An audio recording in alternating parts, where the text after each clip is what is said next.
sa mga sandali ito, kami ay magpupuli, sasamba sa iyo sa Espiritu at katotohanan.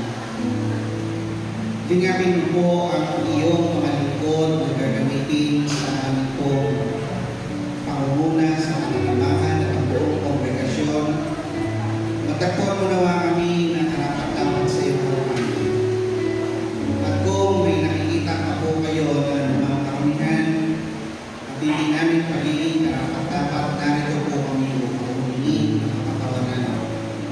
Sa lahat ng mga bagay na nagawa laban sa iyong kalooban, sa isip, sa salita, sa Lord. At ipahintulot mo po na sa pamagitan ng kapangyarihan ng iyong banal na Espiritu, kami na lahat ng mga narito ngayon ay makagawa ng isang pag-aalay di lamang ng aming mga sarili, kundi sa kabuuan nito, mabigyang lubog ka po namin. Alalahanin mo po kami at huwag niyo po kami kalampasan. Ito po ang aming panalangin sa mga ng Jesus.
Ang wagas na pag-ibig mo ay nakaman pakay sa buhay.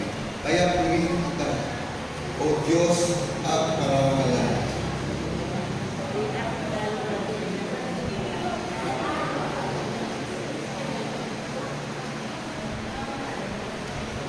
Ito nga ang kaluluwa ay tunay na masisiyahan, magagalak ng maawit ng papuring iaalay.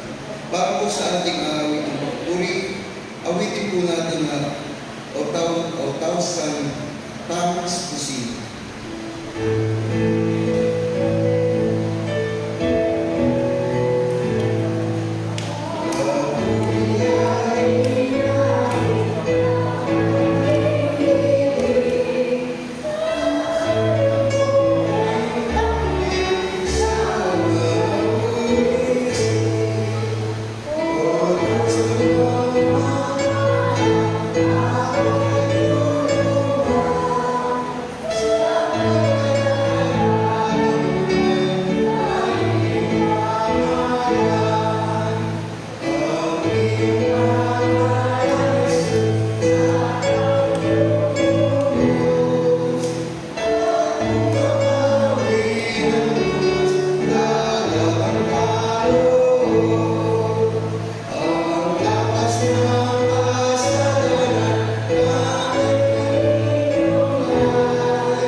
ibinibigay mo sa amin na mayroong pagkapalat ng pagkakas.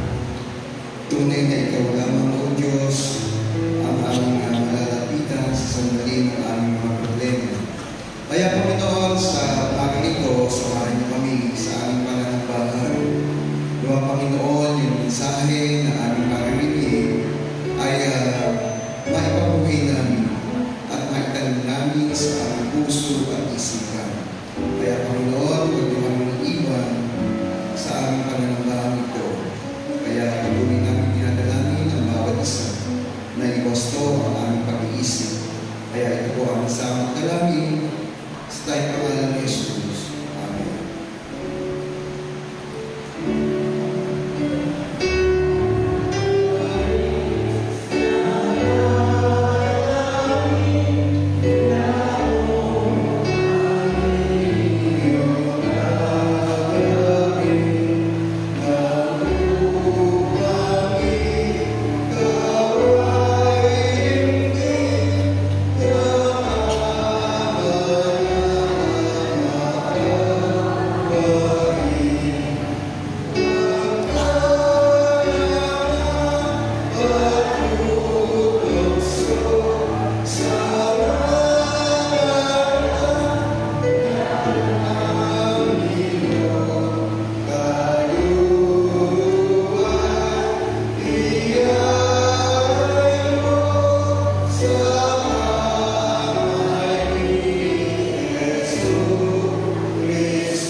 Tayo po ay manalangin. Panginoon, kami po ay nagpapasalamat pagkat ginabayan mo po kami sa nakaraang mundo. Dalangin ko po na patuloy niyo po kami ingatan sa aming pag-aaral. Maging ang aming mahal namin sa buhay. Salamat po pagkat hindi mo po kami iwanan. Ito po lamang ang aming dalangin. In Jesus' name we pray.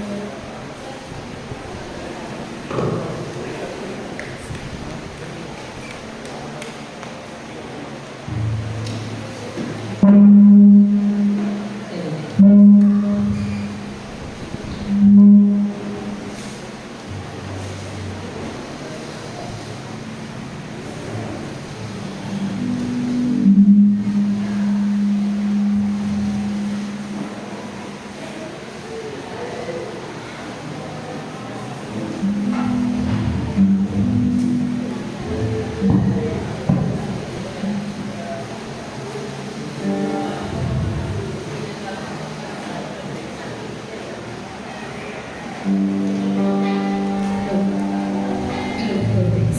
Isang mapagpalang umaga po sa ating lahat. Inaamin ko po ang lahat na tumayo. Kaya para po sa ating masaya pag-aawit. So, ang Panginoon po ay napakadakila sa ating buhay. Sa nagdaang isang linggo, alam ko po lahat po ay sinubok. Bawat isa po sa atin ay sinubok ng Panginoon. Pero mabuti po ang Diyos. Napakadakila po niya sa buhay ng bawat isa. At kaya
Para po sa ating huling pag-aawitan, sa buhay po natin ay talagang nararamdaman po natin yung kabutihan ng ating Panginoon.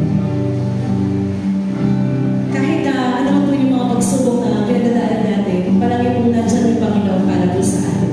Mabigat mo po yun o magaang po yung mga dumadaan sa atin na mga pagsubok. Talagang ang Panginoon po ay napakabuti. Para po sa huling pag-aawitan natin, ito po ay gawin natin na isang panalangin na may pagpapasalamat para sa kapagitan na ibigay ng ating Panginoon sa buhay natin.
mga kapatid, kaya po kayo nasa mga kaya. Medyo mahaba po ito sa pagpapagin po ninyo. Una ko ay gusto ko sana nagayahan kayo at magmasid sa paligid. Ano mo ba yung napansin ninyo na bago ngayon sa ating kapatid? Okay, yung kung sa anak po natin, may bagong cabinet. Ito po, dyan po natin lalagay yung ating mga gamit sa worship, yung ating communion, yung ating mga gamit po proper na nagpapos natin. At yan po ay hundo ni Konsehal Jessica. At ito naman po ay in-improve lang po yan. So makakakita pa po tayo ng pagbabago sapagkat kinukulit na po ako na tidori nila ko yan nakapagpasya na daw po ba tayo? Ang klaseng upuan ang gusto natin. Eh mukhang gusto na nilang, sabi nila, bago kami na dapat bago, upuan. So kaya po siguro yung pagpasyahan ng council, ano ba talaga yung gusto nating upuan, yung mga pinanbas na po ako at pagpilihan na lang po yan. At sa ilan pa po mga kalatas, kanina po ay galing po ako sa burol ni Kuya Delpin. Kausap ko si Ate Elby. Ipag-pray po natin kung magkakaroon kayo ng pagkakataon mamaya, mahayag ng ating pakikisan naman alauna po ng hapon ang kanyang libing. Kaya na po ako pumunta na kami ng umaga sapagkat mamaya po after lunch po o baga alas 2 ako naman po ay magsasalita sa 65th wedding anniversary ni D.S. Ramos at ni Ate Del. So bihira po yung mga rating sa kanilang ika-anim na paglimang anibersaryo. At mamaya po, alas 6 ng gabi, wala po tayong vesper dito sapagkat ang ating pong vesper ay gagawin po natin sa huling gabi na pasasalamat sa buhay at pananampalataya ni Ate Mirna dito po sa Lobos. And then bukas po ng umaga, alas 8, ay dito po gaganapin ang huling serbisyo para po kay Ate Mirna.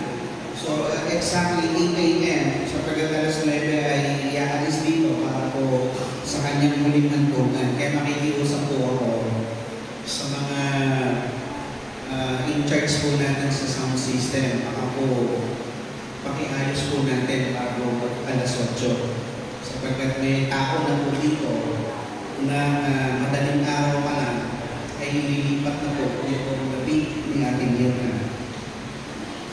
So, isa pa din po sa ating pong mga bibigyan ng pansin, sa darating pong linggo, March 30, ay Clergy Spouse Sunday. Ibig ko sabihin, ito'y linggo ng mga, hindi pa lang paano tatawagin, asawa ng mga pastor o mga asawa ng pastor. Parang hindi much Ano po mga appropriate, clergy spouse. O basta yun na yun. So kaya po siguro magkakaroon sila ng speaker sa atin sa darating na Sunday. At paalala din po sa darating na March 29 ay DPCS Teachers Training na gaganapin sa awa ni Kristo. At ito ay mula alas 8 hanggang alas 5 ng hapon. May registration na 100 at manual na 1,100. Kaya po ni-request natin ang ating treasurer na i-release po. Ilan na po ba yung ating delegate sa training? Dapat po sana 4. Para yung 4 na division ay meron pong tuturo. I-finalize po dahil sa Sabado na po ito.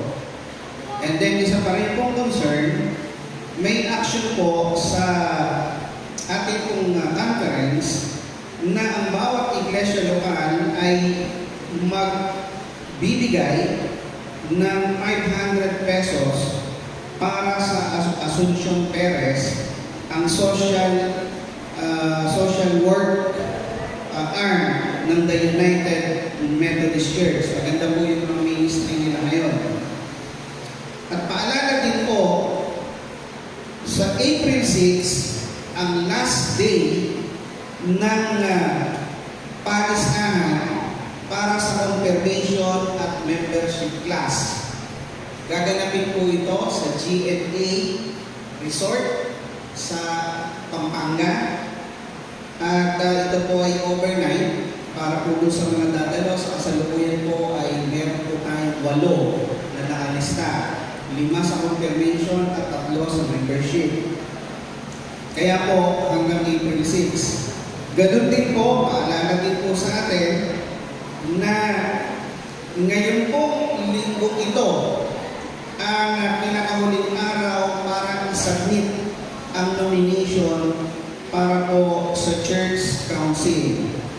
Nakatanggap na po ako at isa-summarize ko na lang po yung mga nominees. April 6, makikiusap po ako. Ito yung huling pakiusap ko na po sa atin. Na sa April 6, ay magkaroon po tayo ng pre-charge conference. At dito po, lahat sana ng mga report sa church conference ay mapag-usapan na po natin. Sapagkat April 13 po, gaganapin yung ating pong church conference. At sa linggo pong ito, ako po ay mula po Tuesday hanggang Friday, ako po ay nasa Pampanga para po sa konferensya ng Pampango Philippines Annual Conference. Kaya po ulit, sina Brother June at Pastor Proseso po ang inyong makakasama sa mga. So ito po mga kapatid, yun po ating pong palatuntunan para po sa ating iglesia sa mga susunod na araw-araw.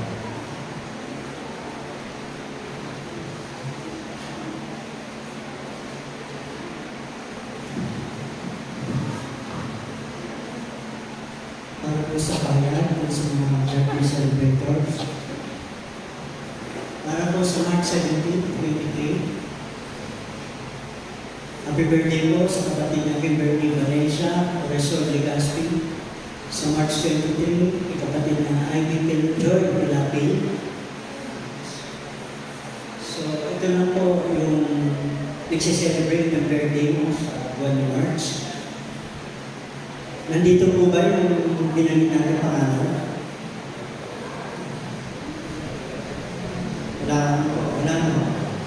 Wala po ba? Anyway, magtahanan na natin ng happy birthday tapos pangalangin na lang po natin. Happy birthday to you. Happy birthday to you. Happy birthday, happy birthday, happy birthday to you.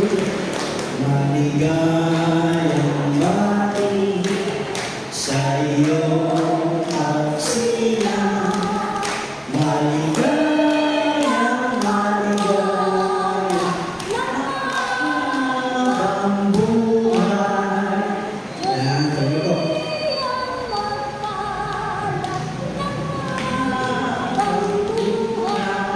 Salamat kay Ate Alice. Siguro, samahan niyo po ako manalangin. Muli o Diyos, sa sandaling ito, tinataas po namin ang lahat ng nagdiriwang ng kanyang kaarawan sa sandaling ito. Dalangin at tiling namin, Panginoon, Lord, patuloy yung bigyan sila ng masaya at magtagumpay na birthday pa sa kanilang buhay.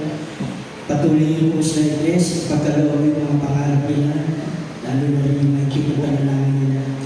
Patuloy niyo silang pagkalooban ng mga buhay, birthday, pagbigyan, pagkalooban niyo po sila ng mabuting kalusugan. Muli, Panginoon, ito po ang aming panalangin sa matamis na pangalan ni Jesus. Amen. At para po sa mga sa iba't ibang pahayag ay makikita po yung pinakagulan. Kaya sa Kuya JC, tapos sila natin mamaya project agad, tsaka yung sa financial.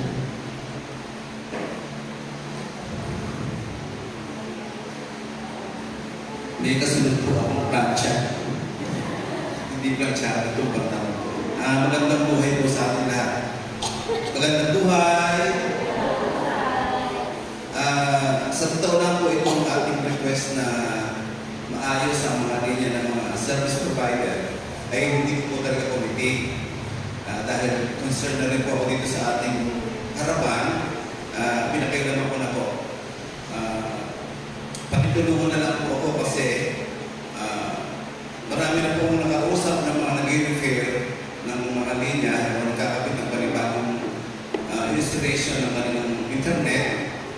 Puro hindi po nila alam ang eksaktong opisina ng PLDT, ng Converge, ng Smart at saka ng Globe. So, nakagawa na po ako ng resolution para dito at inaprobahan na po ng Sangguniang Barangay. Ang worry ko na lang po, paano namin ipadadala? Naisipin ko na puro sa email na lang po ipadala lahat itong mga request na to. Sana po ay ma-receive ng mga service provider itong mga request namin.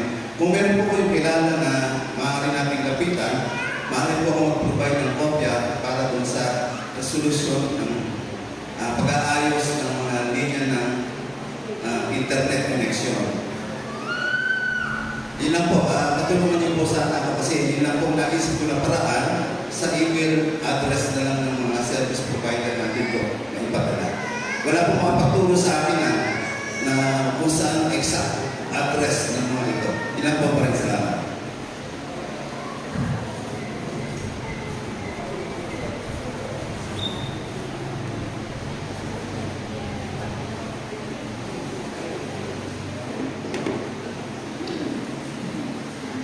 Muli po isang mapagpalang araw po sa ating lahat. Nais lang po lang magpasalamat sa mga naghandog para po sa ating Project Hagay. Pastor Elizabeth Tapia, naghandog po siya ng 2,000 pesos.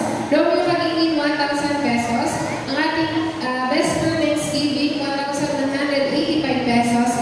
At ang ating kapatid na Early Kagingin, 500 pesos. Welcome na welcome pa rin po ang mga gusto pong maghandog ng kanilang pledge sa ating Project Hagay. Muli po, maraming salamat po at magandang umaga.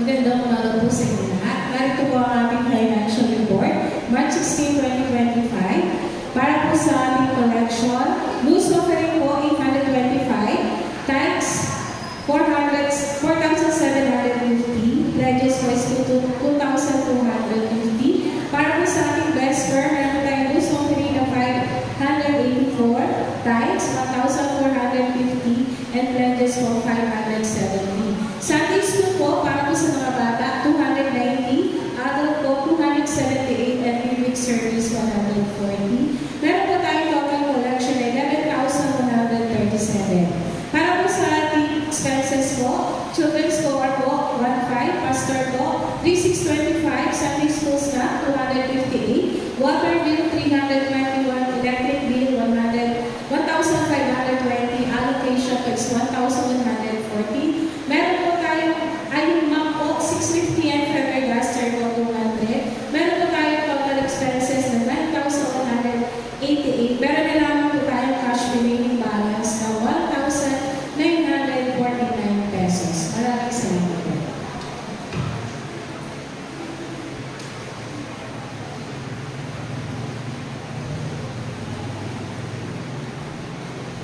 Mula sa sabi ng basa, mula sa unang mga Korinto, kabalata 10, kabalata 1, mga kapatid, nais ko malaman ninyo ang nangyari sa ating mga lululo noong panahon ni Moises. Sila lahat ay naliliman ng ulat sa kanilang paglalakbay at sa kawin sa dagat na nakuha. Sa ulat sa dagat.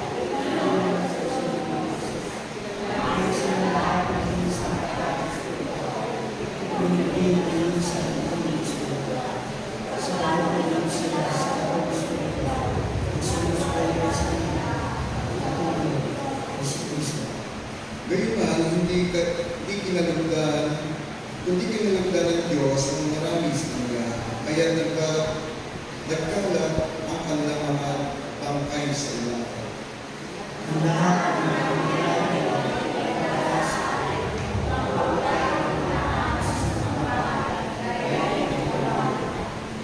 Huwag kayong sasamba sa mga Diyos-Diyosa, gaya ng ginawa ng ilan sa kanila. Ayon sa nasusulat, bumubo ang mga tao upang magkainan at mag-inuman at tumayo upang magsayaw.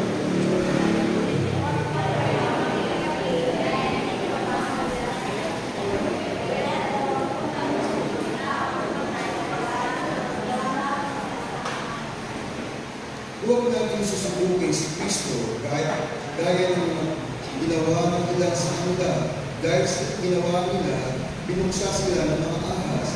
Huwag din tayo magreklamo tulad ng ilan sa kanila. Kaya nilipon naman sila ng anghel na namumuksa.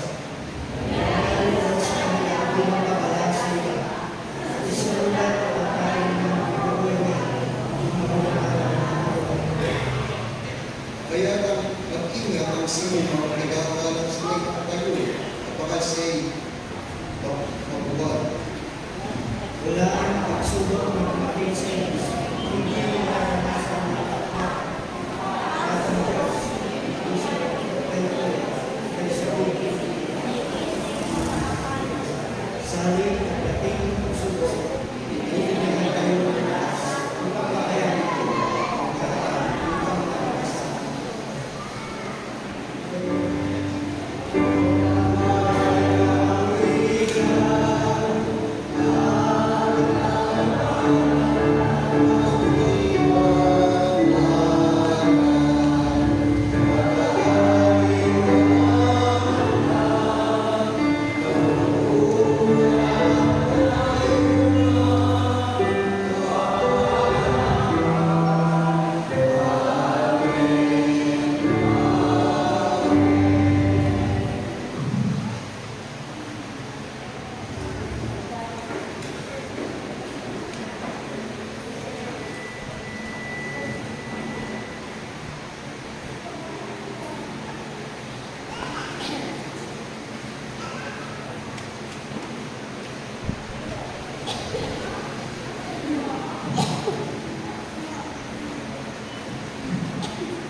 Natin pong babasahin sa Isaiah,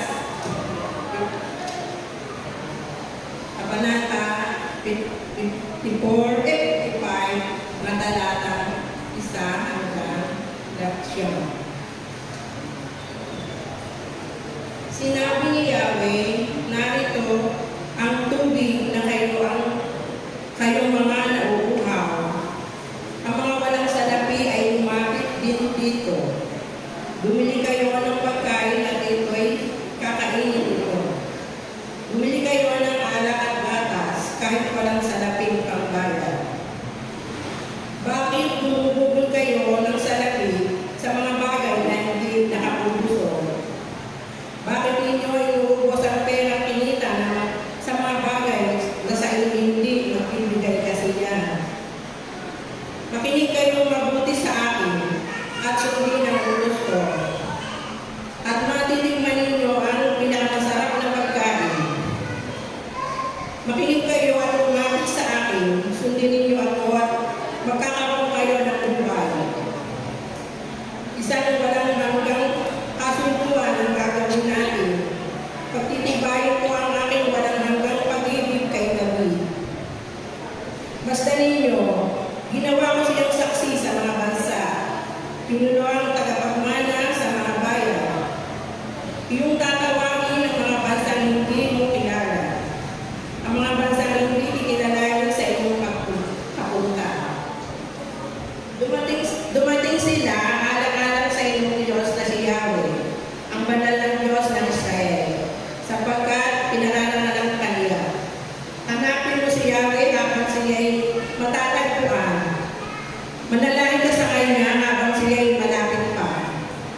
siya. Ito po ang sinasabi.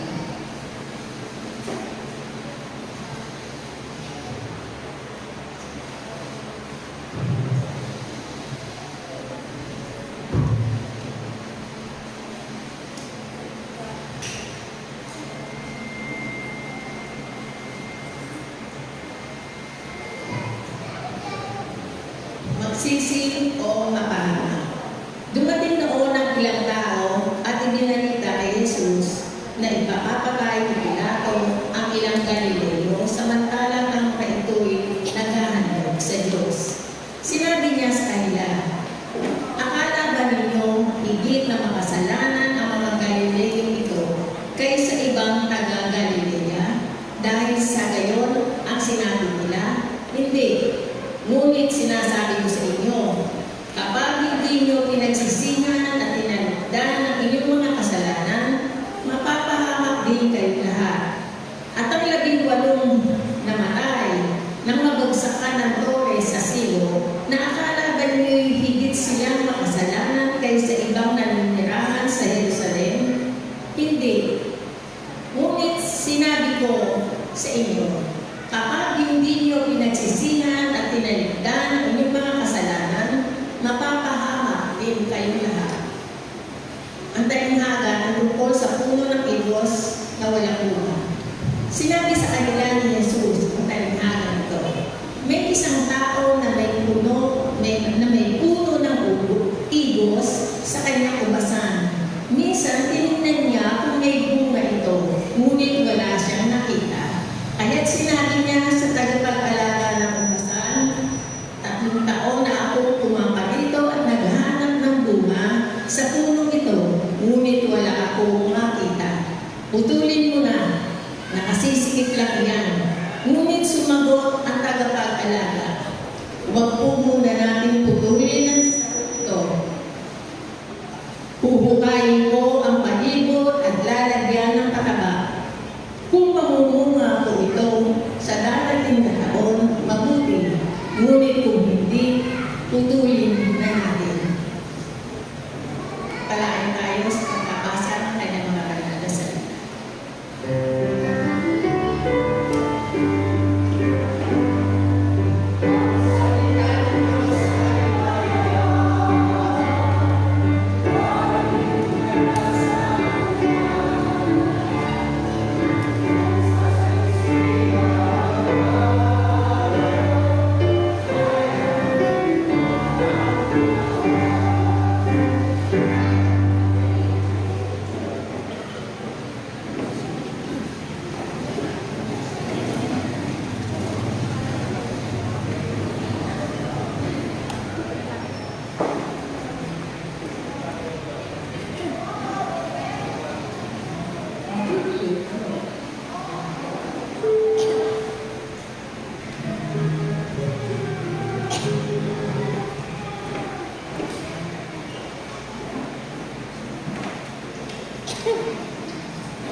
Praise.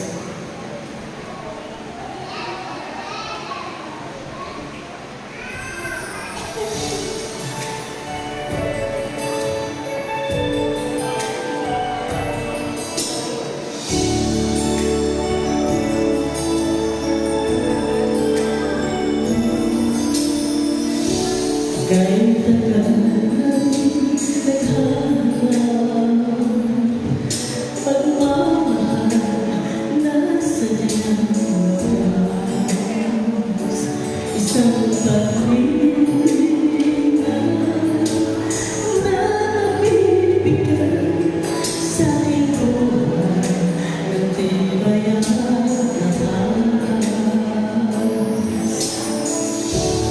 Sabi lang daang hinahanap dahil sa'yo palang kasalunan. Panginoon mahal, ikaw palang may hawak, susi sa ligaya pagkailanman. Ikaw palang nagbibigay liwanag para sa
Dahil sa iyong kabutihan, kami patuloy nagkakaroon ng opportunity upang mag-aalay ng mga pagkakas. Tunay nga po na lahat ng aming tinatangkiling ay nagmumula sa iyo at marapat lamang kami magandog ng alay nito, kalakit ng aming mabubuti ko. I-bless mo ang lahat ng handog nito na patuloy na magamit sa iyong maraming gawain. I-bless mo din ang lahat na naganda nito na patuloy silang sumagal sa biyaya o pagpapala na nagmumula sa iyo. Ito ang aming panalangin sa matamis na pangalan ni Jesus. Amen.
ating pong pagbubulay ngayong linggo ito, ang pinapaksa po natin ay ang kagandahang loob ng Diyos.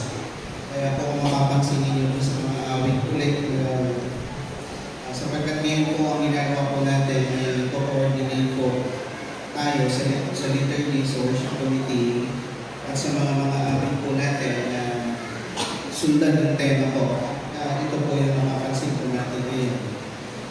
Sa pagpapasimula po ay nais ko po sana magkwento muna. Sino na po ba ang nakaranas na late sa trabaho? Yung mga, okay, sa school. Yung mga talagang gusto-gusto nyo makarating ng maaga. Diba?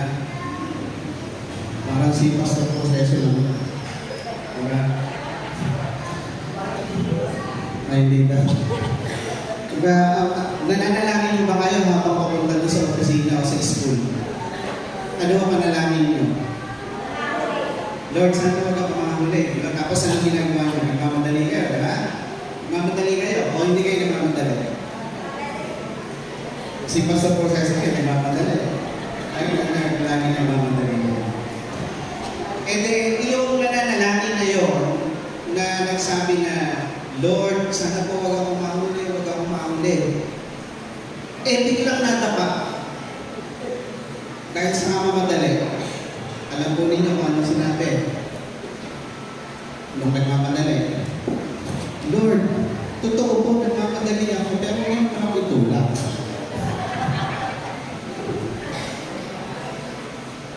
Yan po ay binabanggit ko lang sapagkat kung minsan kanina, katulad na pag-usapan sa Sunday School, kung minsan may mga pangyayari sa buhay natin, baka minsan ay tinatapik tayo, pero yung pala, hindi naman tapik, tinutulak na pala talaga tayo ng Panginoon dahil may mga bagay tayo na ginagawa. Kaya lang, minsan, may mga katulad po sa teksto na ating binasa, sa Luke chapter 13, verses 1 to 9, ay may binabanggit doon na pangyayari na aksidente, hindi magandang nangyari sa buhay nila, pero kinukuklong ng mga tao na kaya nangyayari yun ay dahil sa kanilang kasalanan. Ina-associate sa kasalanan. Halimbawa po, noon pong nakaraan na nagkaroon ng bagyong Yolanda, di po ba sa gawing Visayas ito ang Tacloban. Sabi ng iba, kaya nangyari ang mga bagay na yun sapagkat marami ng mga kasalanan doon sa lugar na yun. Pagkatapos, itong nakaraan na pangyayari sa California, yung wildfire, ganun din ang sinabi.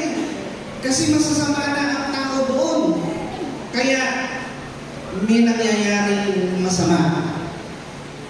Pero ang Panginoon ay pinabulaanan na ang mga bagay na yun ay hindi dapat tingnan sa ganong aspeto. Sapagkat meron din namang mabubuting tao sa lugar na yun.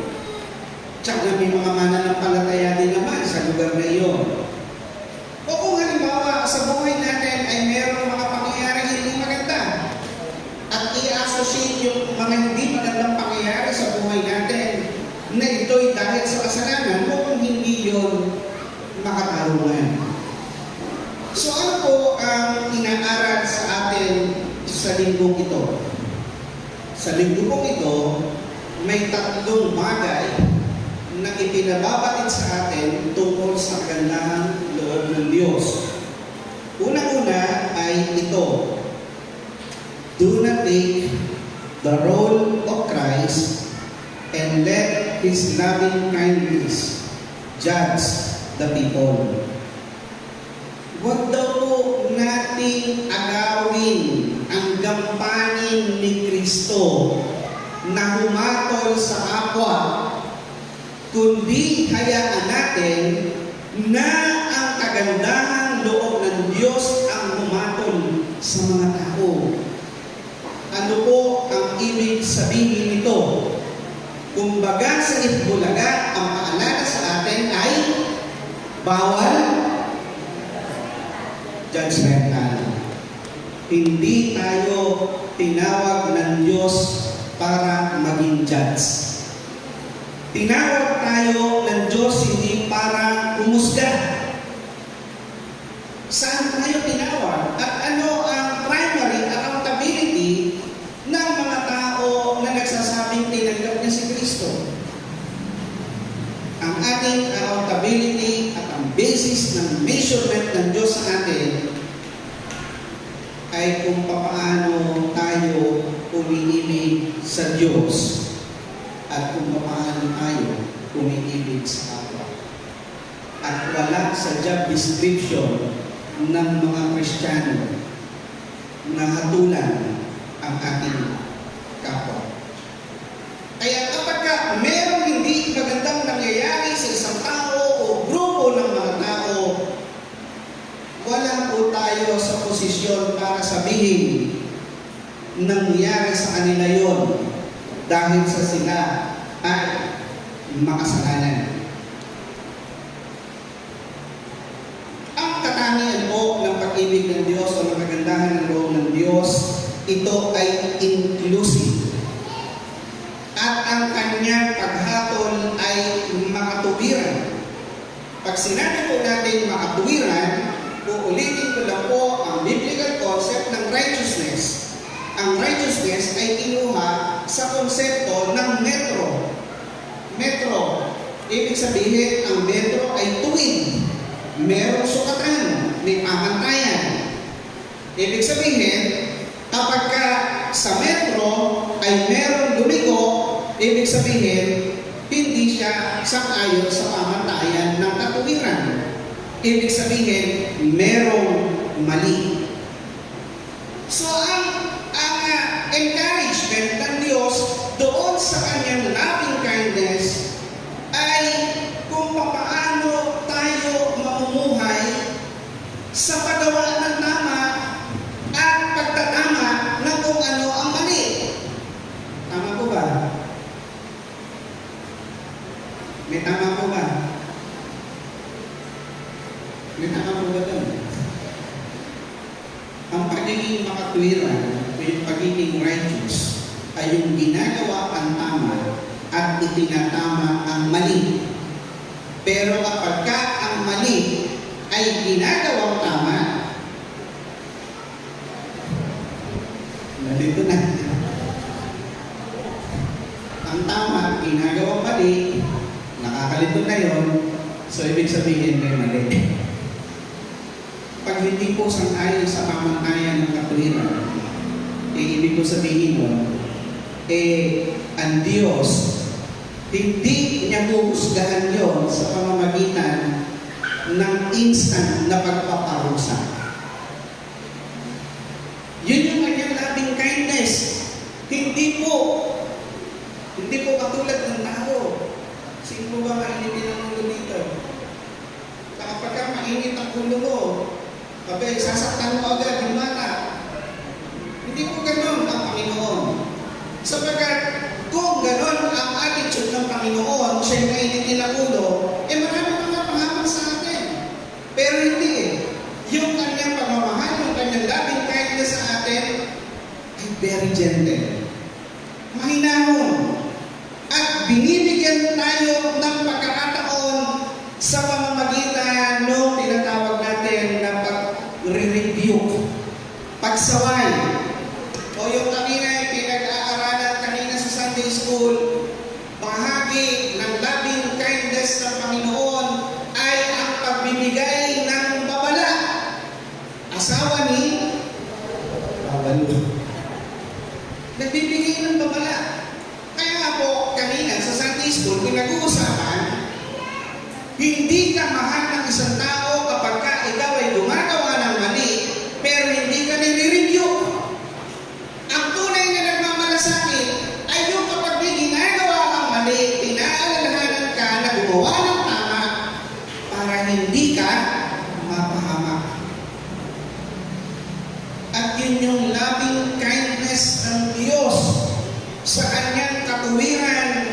Gusto niya na ang tao masustain yung righteousness righteousness sa pamamagitan ng paggawa ng tama at ng pagtatama sa mga mali.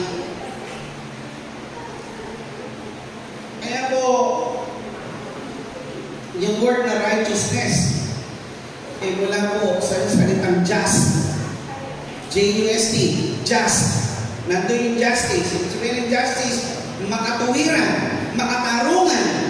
Kaya nga po, kapag kami mali, halimbawa sa television, sa mga nakaabot po ng television na black and white, at saka hindi pa remote, taas-taas po kumain. Mapaghalata po yung edad natin. Hindi mo ba, kapag may problema sa vertical o horizontal, tama pa ba? Yung TV natin noon, ano ginagawa po natin? Ina-adjust. Ina-adjust. So, nandun yung word na just para i-correct. Sa ngayon, sa computer natin, uulitin ko lang po ito. Kapag ikaw ay nagtatype sa Word na application, at kapag hindi pantay, ano ang pinipindot mo? Justify. So, nandun yung word na just. Ibig sabihin, itinatama mo kung ano yung hindi ayos. So, kaya po, ang loving kindness ng Panginoon, hindi ka hahatulan kaagad, kundi i-correct ka niya muna. Magkakaroon muna ng tinatawag natin na process of correction. Kaya nga po ang sabi doon sa ating text, malibang hindi ninyo pagsisihan ang inyong mga kasalanan at alikuran ng mga ito, mapapahamak din kayo. So that is the warning. That is to correct the mistakes. Tuwag po yun. Dalawa, na hindi dapat magkahiwalay. Ang una, sabi doon sa repentance, ay declaration. Aminin mo yung kasalanan mo. At ikalawa, talikuran mo ang kasalanan mo. Hindi po ba pwedeng isa lang? Dapat doon laging magkasama. Dahil hindi magkakaroon ng justification kapag ka isa lang. Kapag ka dineclare mo lang na may kasalanan ka, pero hindi mo naman binago ang iyong mga gawin.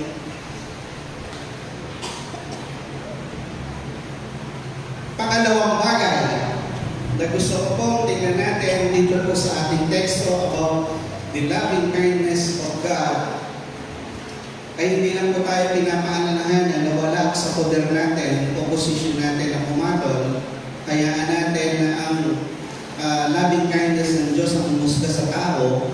Pangalawa, ang loving kindness ni Kristo ay very gracious, sapat para sa lahat. The loving kindness of God is gracious and enough for all. At ipinakita po dito yung isang narrative na kung saan ang puno ng igos ay tinignan noong may-ari o ng master at nakita niya sa loob ng 3 taon ay hindi pa rin namumunga. Ang suggestion niya, i-cut it down. So may ka-English, cut it down, putulin, patayin. Pero makikita po natin dito na ang sabi ko, servant, huwag muna po. Bigyan niyo muna po kami ng 1 taon. Paano kaya kung 1 taon na lang binibigay sa atin para magbago? Sa Romans chapter 2, verse 4, ipinakita po doon yung loving kindness ng Panginoon. Ang sabi doon, hindi mo ba alam na napakabuti ng Diyos sa iyo? Na kaya binibigyan ka ng pagkakataon na magsisi sa iyong mga kasalanan sapagkat napakabuti niya sa iyo. The Lord is kind and patient. He is patient enough to give us a chance to repent and be transformed. So yun yung inaasahan ng Diyos sa kanyang loving kindness. Bibigyan ka niya ng allowance, magkakaroon siya ng adjustment, magkakaroon siya ng pagkakataon na pagbigyan ka para magbago, para ipakita sa iyo na mahaba ang pasensya niya. Binibigyan ka niya ng pagkakataon na magbago at magsisi sa iyong mga kasalanan, kaya napakabuti niya So ang ibig po sabihin nito, binibigyan tayo ng Diyos ng pabor. Favor. Ang favor, ang ibig po sabihin niyan, hindi po natin deserve, pero ibinibigay. Ang term na ginamit sa Old Testament ay Hesed. Ang Hesed, ang ibig sabihin nito ay undeserved grace. Instead of receiving punishment, sa halip na parusahan agad tayo, katulad ng sinabing cut it down, putulin nyo na yan, the Lord allowed us to continue so that the goodness of the Lord may be noticed. Napansin natin yung kagalahan loob ng Diyos. Pero, mag-reflect lang tayo. Bakit, ano yung naman, bakit ka pa buhay? Bakit buhay ka pa? Sa mga buhay ka mo na yan. Bakit buhay ka pa? Parang mo yung interview sa mga sa mga beauty pageant ko. Kung mamamatay ka bukas, bakit hindi pa ngayon? Pero hindi tinatanong eh. Pero ang tanong po natin ngayon, bakit buhay ka pa? Buhay pa tayo dahil napakabuti ng Diyos. Binibigyan pa tayo ng pagkakataon ng Diyos para magsisi at magbagong buhay. Kaya napakabuti niya sa atin. Kaya, doon sa mga nakagawa na ng mga bagay na isinuko na niya ang kanyang sarili sa Diyos, ang ibig sabihin ay pinapakinabangan na po natin yung undeserved grace na ito. Yung merit, undeserved merit na ito, pinapakinabangan na po natin. Ini-enjoy na po natin ang grace na ito. Kaya nga po sa ating doktrina, after po natin na mag-justify, magkaroon tayo ng justifying grace, matanggap po natin yan, susunod na yung tinatawag natin na sanctifying grace. Yung mababagalin tayo ng Diyos, na iiwas tayo sa kasalanan. Yung manatili tayo pagsisikap, na maging malinis sa harapan ng Panginoon. Kaya po, yung word na catharsis, sino ba nakapanood ng commercial ng Tide? Ano ba yung commercial ng Tide? Di ba, may itim, marumi. Pagkatapos dadaanan ng Tide, ano nangyayari po? Nagiging puti. So, ganun ang nangyayari sa isang tao na patuloy na nagpapakabanal para maging malinis sa harapan ng Diyos. Hindi niya pinananatili yung dumi sa kanyang buhay. Kundi, ang ginagawa niya, kapag may dumi, nakasala siya, inaalis niya. Hindi niya na pinapabayaan na makalimot ito, umimot o magparumi pa sa atin. Sapagkat katulad po, nung narrative o nung diskurso ni Apostol Pablo, na sinabi niya tayo ay may kasangkapan. May kasangkapang pinto, may kasangkapang tila, may kasangkapang gawa sa luwad, may gawa sa kahoy. Yun yung konteksto ni Apostol Pablo. 4 na klase. Pero ngayon, iba na. Hindi na po tayo gumagamit ng luwad. Hindi na tayo gumagamit. Pagka po gumamit kayo ng pinto at tila at lerong handaan, asahan ninyo. May inasyaman na yun. Di ba? So, ano ginagawa natin? Para makaiwas tayo doon sa mga pagkawala ng mga gamit. Ano ginagamit natin? Plastic. Pero alam mo ba ninyo na plastic ay bawal na sa UMC? Bawal ang plastic sa UMC. Hindi po tao. Yung pong gamit, ini-encourage po tayo na huwag na gumamit ng mga single-use plastic. Pero, hindi po pinag-uusapan dito kung anong materials ka. Kasi, kapag ka noon, bagamat yun, hindi ko na ito na-observe, kapag ka may special kang bisita, ano ginagawa ng mga nanay, mga magulang natin, kapag ka may special na bisita, ano po ang inilalabas? Yung mga nakatago sa ano tawag doon? Istante. Eh, doon sa nakatago sa istante, alam mo niyo, may experience ako. Siyempre, nabistino ako sa iba-ibang lugar. Eh, siyempre, pagka Pastor, dito na po kayo kumain. Eh, siyempre, pagka nandun ka na, nagmamadali ngayon, eh, kung minsan, nakakaranas po ako. Bagamat maganda po yung lalagyan, kulang lang pa. Eh, pero may increase.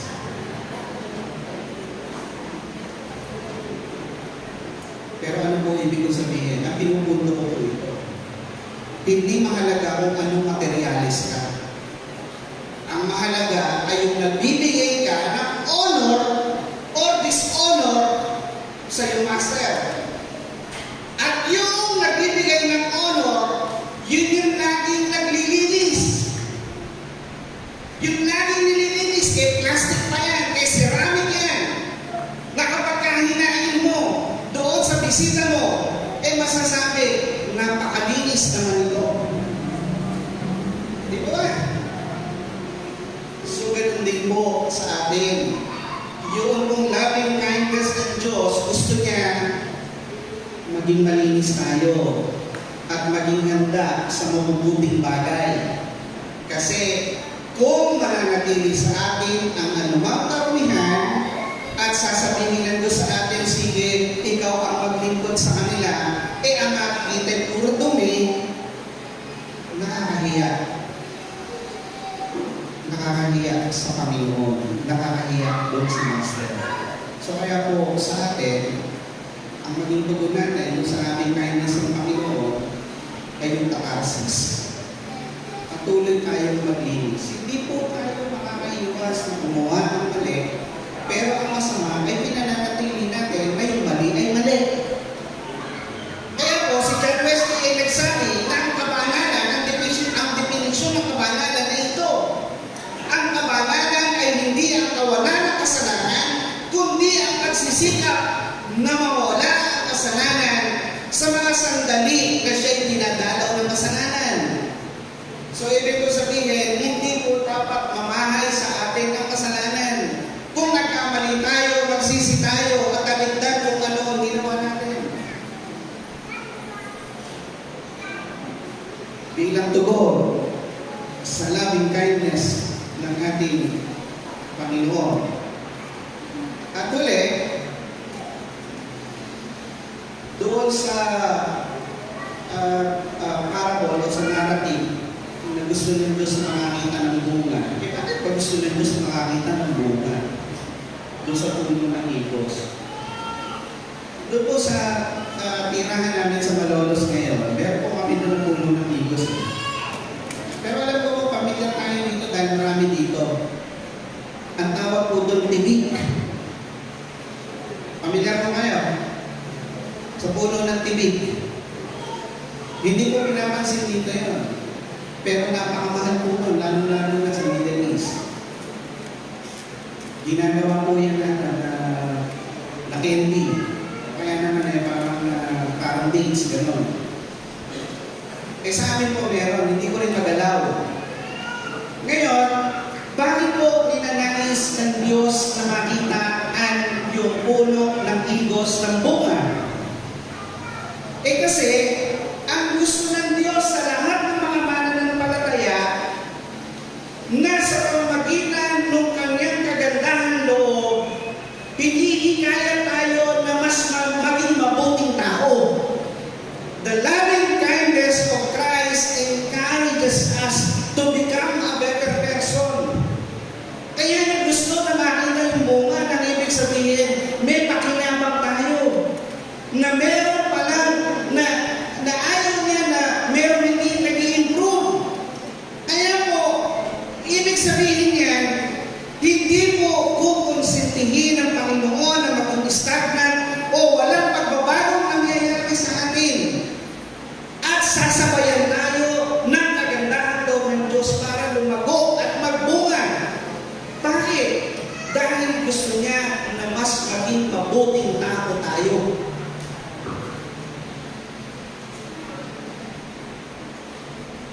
kung minsan, para mangyari ang mga yan, katulad po kung ginawa ng alipin, sabi doon, kaya ko panilin, bigyan pa natin isang taon. Kung minsan, ang paraan ng Panginoon, aalisin kanya sa iyong comfort zone to stretch our capabilities, our abilities and potentials para mag-improve ka sa gawain ng Panginoon. Kaya po sa pastor proseso, pwede namin listingin sa iba yan.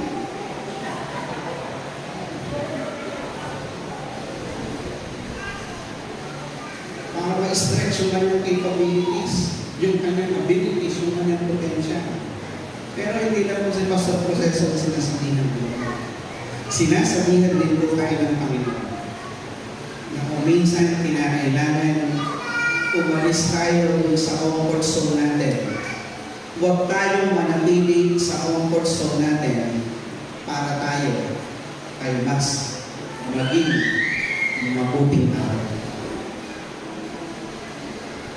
Binibigyan tayo ng tsansa ng Diyos sa pamamagitan ng pag-alalay sa kanyang kagandaang loob na dumating ang pagkakataon, matatagpuan na tayo na may bunga at hindi po stagnant. Kaya po, let us celebrate the goodness of the Lord. Dahil ang kanyang kagandahan loob hindi po humihiwalay sa atin. Tayo lang ang humihiwalay sa kagandahan loob ng Diyos. Pero ang Diyos kailanman hindi siya hihiwalay sa atin. Sa pangalan ng mga nakatulong ng Espiritu.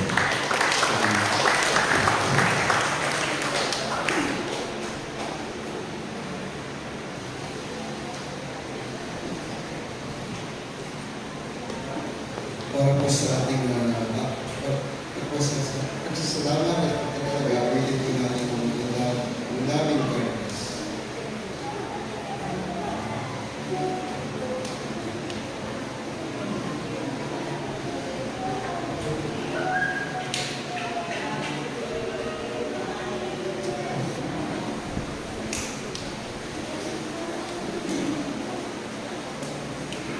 Sige po, balikan po natin yung natin. Awitin po natin yung the time on way, Lord.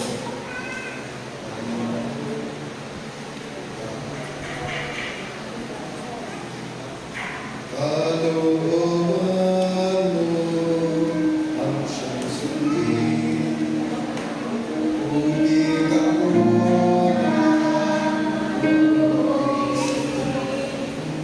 ayon sa iyo ay gawin.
Tayo sama-sama manalangin.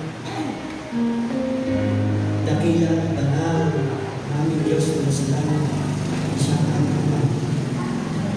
Sa sandaling ito, patuloy kami malapit sa iyong banal na presensya. Patuloy ka namin pinupuri, pinaghahapi, pinasasalamatan at sinasamba sa Espiritu Katotohanan.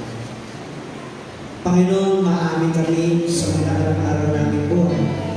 Kami ay nasupungan mong nagkasala. Kaya po sa sandaling ito, ano po ginagawa namin kasalanan? Sinasadya man ito o hindi patawad sa mga. At dahil dito, nais pa rin namin magpatuloy sa damatuin na ilalagay sa aming Panginoon Kristo upang angkinin namin ang malinis na pagbuhay at ang pamumuhay bilang Kristiyano. Pinasasalamatan namin ang mensahe natin sa amin ni Reverend Jerry Rullo na kung saan patuloy mong pinapaalala sa amin lahat. Unang-una mo namin agawin ang gampanan ng Panginoon sa Kristo ang matol sa aming kapwa. At pinaalala mo sa amin ang loving kindness ng aming Panginoong Diyos na magpangyayan sa lahat. Na sa amin nagagawang pagkakasala, patuloy mong pinaalala sa amin. Marapat lamang mo yung magsisi, umpisa ng kasalanan. At talikuran ito ng tuluyan. Salamat sa iyong pag-ibig na hindi naman mamali. Sa kabila ng patuloy namin nakakagawa ng kamalian at kasalanan, binibigyan mo pa rin kami ng pagkakataon na magsisi, muling makabalik sa iyong harapan. Salamat sa pag-alala ng mensahe na hinahatid mo sa amin. Na aming pag-ibig ay hindi magmamalim. Tinuturuan mo kami sa pamamagitan ng pagsubok na maging matuwid, maging just. At binibigyan mo magkakataon na kami maging mabuti at gumawa ng mabuti habang kami nabubuhay. Naway ang mensahe namin narinig sa mga mentor na patuloy na makaon sa aming puso at isipan. Patuloy namin magamit sa aming paglilingkod at pananampalataya sa iyo. Bless mo kapalain ang buhay ni Reverend Jerry Cabello. Patuloy mo siya magamit sa iyong ubasan. Hindi lang sa aming iglesia, gayon din pa sa maraming lugar. Patuloy mo kung ibuo si Karoon ng Pilihan ng Mulasan. Patuloy mo sa iyong ng Espiritu upang patuloy na maging handa na gamitin mo po sa maraming hata. Narito yung mga anak, nagpapakababang lumalapit sa ibalang harapan. Silang lahat ay mayroong iba't ibang pangarap. May iba't ibang pangangailangan sa pang-araw-araw. Mayroon silang iba't ibang mahigpit na panalangin na nais dulog sa iyo. Ikaw po nakakaalam ng kanilang sitwasyon. Ganyan din ng mga desire ng kanilang puso. Kaya po sa sandaling ito, Panginoon, ang mga yung mahigpit nilang panalangin at kanina. Naway pagkaloob na ito, lalo na kung ito'y naayon sa iyo kaloob. At sino sa sandaling ito na aming kapamilya, part ng family, ay mga tao na sa komunidad na may sakit sa sandaling ito. Hiling at dalangin namin, Panginoon, Kabay, hipuin mo ang aming mga lupang katawan upang kami gumaling. Dahil nananalig kami, ikaw ang dakilang Diyos na patuloy na nagpapagaling ng lahat ng buhay ng karamdaman. Maging physical na ito, emotional at spiritual na nagdaman ay yung pagagaling. Hindi rin po namin, Panginoon, nakakalimutan na pasalamatan ang mga kaibigan, mga kapatid na patuloy na nagbibigay ng financial support para sa patuloy na paggawain ng iglesia. Panginoon, kilala mo silang lahat kahit hindi namin sila isa-isa. Salamat sa kanilang buhay. Salamat sa kanilang tulong. Kayo na po umating sa kanilang kabutihan ng makaisang beses. Patuloy silang sumagana sa biyaya at kapapala upang sila patuloy na maging pagpapala sa maraming kanta. Sa sandaling ito, inaalala rin po namin ang mga namulina ng pamilya Kuya Delpin de la Cruz sa Atilen, at ang buong mag-anak. Din ang pamilya ng Gonzales Molina, Carpio, at sa mga lahat na kapatid na nakaranas ng alis ng kanilang mahal sa buhay pagpanaw. Sa panahon ng kanilang kalungkutan, Panginoon, ikaw bigay sa kanilang patuloy na kagalakan at pag-asa. Sa panahon ng kahinaan, ikaw, Diyos, magbigay ng kalakasan sa kanilang. At sa kalungkutan, patuloy mo sila yakapin na yung pagparang bisig. Patuloy na isubo sa kanilang kaniligtaan ng banal na Espiritu na siya mag-aalin sa kanila sa panahon ng kalungkutan at pag-aalala. Muli, Panginoon, maraming salamat po. Ito po ang aming panalangin na mayroong kalapit na mataas na patuloy at pagpapasalamat sa taong pangalan ng Panginoon na tagapagligtas na si Kristo Jesus. Amen.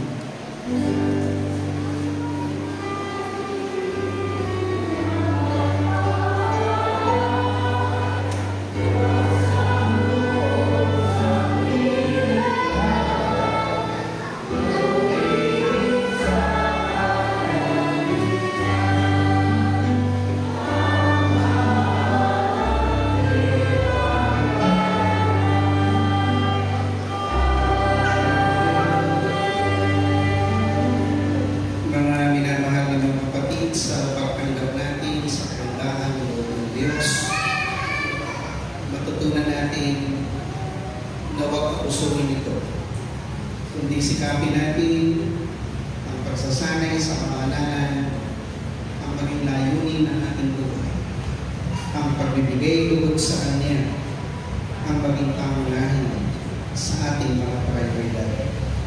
At kung magkagayon, ang Diyos ang pinagmumulan ng lahat ng bukal ng kapamala, kalakip ang walang hanggang kapayapaan, ang nagliligtas sa pag-ibig ng Diyos, sa kapangyarihan ng banal na Espiritu, ang siyang maranasan ng bawat isa sa atin at manatili sa bawat isa sa atin ngayon at magpakailan-kailan naman. Amen.